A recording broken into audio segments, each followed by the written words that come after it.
try to start on time. Thanks for coming. I don't see 800 of you, but hello to those watching on TV. Hello to everybody here. I really do appreciate your coming and think that you'll do better in this section if you do come. Someone some years ago actually did a study and looked at those who attend Phi 1B lectures versus those that don't, and found that there was roughly a 1 letter grade difference between the performance of the two groups. So you do well to come. I also will show videos sometimes during lecture. It'll probably be the most entertaining part of lecture. And those usually won't be webcast, for sometimes for copyright reasons. And so if you don't come to lecture, you will miss those. They won't be tested on to avoid any problems with that. My name's Alan Chabel. I am teaching the ecology section of the course. You guys have your exam on Friday night, right? Everyone received an email from me via BSpace? Excellent. Yeah, exam Friday night, so I know you're all preoccupied with that in your thinking. But the course rolls on, and we need to start also thinking about ecology. And you'll have to adapt to a new instructor. I believe I am the same as the previous instructor in testing on the lectures. I have assigned readings, and I strongly recommend you read the book. I think it's a good book, and I strongly recommend you use it. And it'll only help you for my section. I follow the material pretty closely from the book, at least in organization. So you serve yourself well by reading the assigned readings, but I won't test specifically from them if it's not covered in lecture. I'll say that again at some point. Lots of you are going to ask me what I test on. I'll say it once more right now, and I'll try not to say it too many times because it gets redundant. I'm testing on the material that is presented in lecture, on the slides that you're shown, and on the slides that you're given after lectures. The readings supplement the lecture material. No questions strictly on the readings that are not covered in lecture. I am in 1114 VLSB, but I'll hold my office hours for the time being at least in 2013 VLSB, where Dr. Halzenbeck is also holding his office hours after class. So from 9 to about 9:50. I'll be there after lectures, Monday, Wednesday, Friday.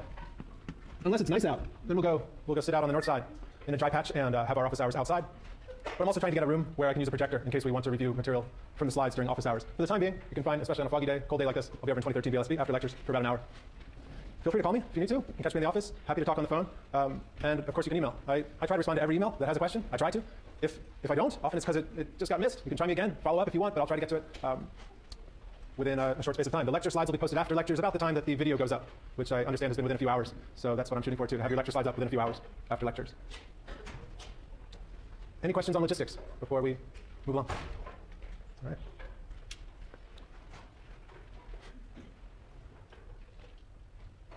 Here's the schedule I sent you, and it's posted on BSpace.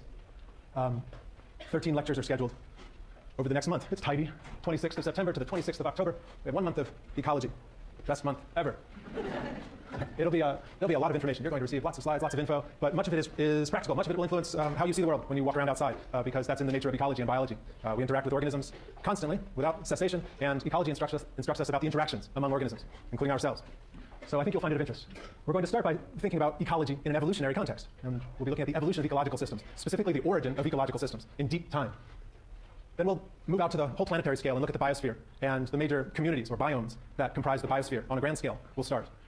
One thing ecologists do in their day jobs is constantly move between levels in their thinking and in their work. So they're always moving between large scales and small scales, between individual organisms and populations, setting that into a community and ecosystem context. And we will move from that grand scale down to the individual organism scale in looking at behavioral ecology with a focus on vertebrates. I study vertebrates. I study mammals. I'm a mammalogist and an ecosystem ecologist. And most of my examples will be drawn from the world of mammals and vertebrates. But we will be getting examples from all domains of life. From the individual focus, we'll look at a species level focus and the population dynamics of species, a major field of study within ecology, population ecology. Then we'll start to stitch together communities, stitching together these populations and species into their communities via their interspecific interactions that they undergo. We'll focus on food webs, the exchange of mass and energy in these systems. And with that, form a bridge to ecosystem ecology and biogeochemistry and move back to that global scale with a biogeochemical focus. With all of that context, then we'll look at the sweep of human evolution in an ecological framework. Dr. Halzenbeck did a great job introducing the evolution of hominids, and I'll build on that with an ecological focus. And we'll talk about hominin paleoecology and bring that up to today with modern human, 21st century human ecology. And then in the end, look specifically at the consequences of human population growth and human activities for the environment we live in. And then take a quick midterm and you move on to botany. And then you'll revisit this ecological material in your final exam, a cumulative final exam, right? Fun. And all the while you have your labs. Cladistics this week, that's right? Yeah, so you're finishing your final evolution lab, and then you're getting into your first ecology lab, culminating in a nice trip to the UC Botanical Gardens that mixes evolutionary and ecological questions. Here's our outline for today. We'll look at the evolution of ecological systems, the evolution of ecosystems, the origin of ecosystems. We're going to talk a lot about prokaryotes and the communities that prokaryotes formed. both the communities they form today and the communities that have been represented in the past. We'll speak briefly about endosymbiosis, a concept you've been introduced to, I know, and eukaryotic cells as a way of looking at the complex community structure we see in many of these microbial communities that influence Earth so dramatically today. We'll talk a bit philosophically. My ringer is on my phone. Now it's off. Please turn yours off when you have a chance. We'll talk a bit philosophically here in looking at the relationship of spatial scales and levels of organization in trying to wrestle with what is an ecosystem, the problem of what is an ecosystem. And then we'll finish, hopefully we'll have enough time to finish by talking about natural history, sort of an old-fashioned phrase and concept, but something that's still at the heart of good ecology today, something that still drives many ecologists in their practice, an interest in natural history. And we'll ask what is natural history, and we'll take a detour into the deep roots of natural history observations among humans by looking at some rock art. Why not start in the beginning? Set a context here, where from nothing something comes, with the origin of the universe. Now, this is beyond the scope of ecology. We don't have living things in this context. This is a physical world. Here's a representation of the early universe based on temperature differentials. And this analysis dated the origin of the universe to about 13.75 billion years ago, plus or minus 0.1 billion or something like that. 13.8 billion years. Giga-ani. G, just the prefix for giga as in gigabyte, billion, and annum, or anni, year. So we'll use a notation like that. That's a standard notation. And I'll give you a few of these numbers throughout this lecture.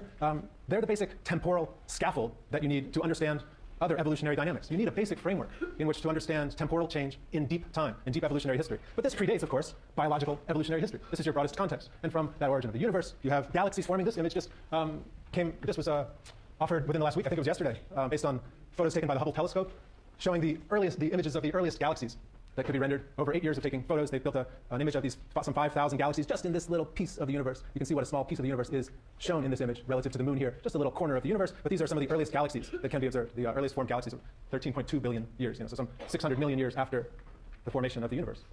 And then you get the formation of solar systems and the formation of our own planet, origin of the Earth around 4.6 billion years, plus or minus some time. That's why we give the approximation symbol there. This is ongoing research that goes into those numbers, and that will change over time, our estimates. It's hotly debated. There's our Earth, but that's not how it would have looked in the beginning, because the Earth didn't have an atmosphere in the beginning. The atmosphere is biologically generated and biologically mediated here on Earth. And it is a construct of evolutionary history, our atmosphere. An interaction between living organisms and the abiotic world, between living and non-living things, between biotic and abiotic things. That interaction is what ecology is. Ecology is an interaction of living and non-living things. An ecosystem is an interaction, an interacting system of living and non-living components. And the atmosphere presents a great example of such an interaction. So the early Earth would not have had these lovely clouds around it and that sort of visible atmosphere. Here's an illustration of what the early Earth might have looked like. Hot. Here's some semblance of an atmosphere, or some of that activity, the biological activity, may be generating changes in the atmosphere. Hot seeps here with that are maybe chemically rich. The organisms are starting to derive energy from in building their own, in growing themselves and reproducing themselves. But this early Earth had none of the creatures that we see and are familiar with today, of course, at 3.9 billion. But the origin of life happened sometime around this time. It may have been a bit later. The fossil evidence is difficult to work with in this very early time period. For one thing, we don't have many rocks on the planet available from this time to look at fossils in. But these early living forms would have included the prokaryotes at some point after this origin. Where did life originate? Where did the first living thing develop? In water? Maybe? It's another possibility.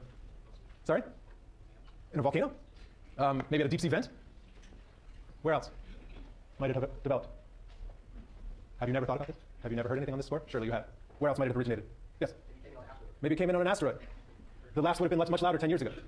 But now astrobiologists think very seriously about the possibility that life on Earth was seeded from from somewhere else. So that is an available hypothesis. Darwin thought that life must have evolved in some warm little pond, was his phraseology in a letter he wrote. And that's influenced thought since his time. And the focus has primarily been on water and the shallows of water in the oceans or in a freshwater environment. But the fact is that it's a major source of study in where and how life originated. Not something we're going to wrestle with too much here, but we should note that when life originates as an interacting system with the non-living environment. So the first living thing, by its very nature, is in interaction with the non-living environment. That's an ecological system. That's an ecosystem for short. So the origin of life is the origin of ecological systems. They're two sides of the same coin. So this date for the origin of life, or whatever date you prefer for the origin of life, is the origin of ecological systems. Wherever you imagine life originated, that's the place where ecological systems originated, according to my definitions and terminology.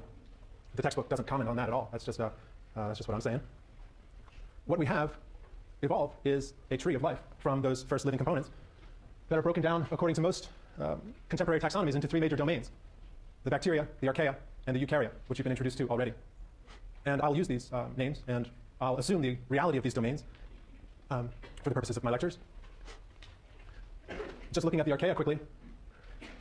In San Francisco, you can fly into San Francisco, bank in from the south, pass over the beautiful flats in the South Bay that are full of these fantastic colors, some of which are driven by the production of archaea, of those prokaryotes, as well as various algae in the generation of those colors. These highly salty, these highly saline environments are great growth habitats for halophilic archaea, for salt-loving archaea and other organisms. And then you land in your plane and you rent a car and you drive 4 hours north, and you can get to Lassen, a site like this. I camped up here with my family a couple summers ago, and you can walk up and take a picture like that at one of these hot vent areas. Magma is near the surface of the earth here. It's superheated. There are hydrogen sulfide is coming out. It smells like rotten eggs as you approach. You might walk over a snowfield because it's a bit high up, but then you see this ecosystem, this really interesting ecosystem that also includes archaea living off the hydrogen sulfide and, in this hot soup here. And the conifers are right here, and the chipmunks are going hippity hop right along the rocky talus, and it's a whole ecological system with archaea right in place. Extremophiles is a term you hear associated with them. They love extreme environments. The archaea do, including the very hot, very chemically rich environments such as those. We speak of the prokaryotes as including the archaea and the bacteria that don't have a true nucleus, right? They don't have a membrane-bound nucleus. The prokaryotes do not. Communities of bacteria form some of the earliest fossils in the form of these stromatolites. Stromatolites appear very early in the fossil record. If, given the origin of the Earth, the date of the origin of the Earth, this is remarkably soon after the Earth formed and cooled sufficiently to have these communities of prokaryotes that are called stromatolites existing in the shallows of marine environments. And stromatolites, growing stromatolites, stromatolitic communities can still be seen today in certain parts of the world. There aren't many. In Australia, I believe even in the Gulf of California, you can get stromatolite communities like this. They form these pillow-like structures.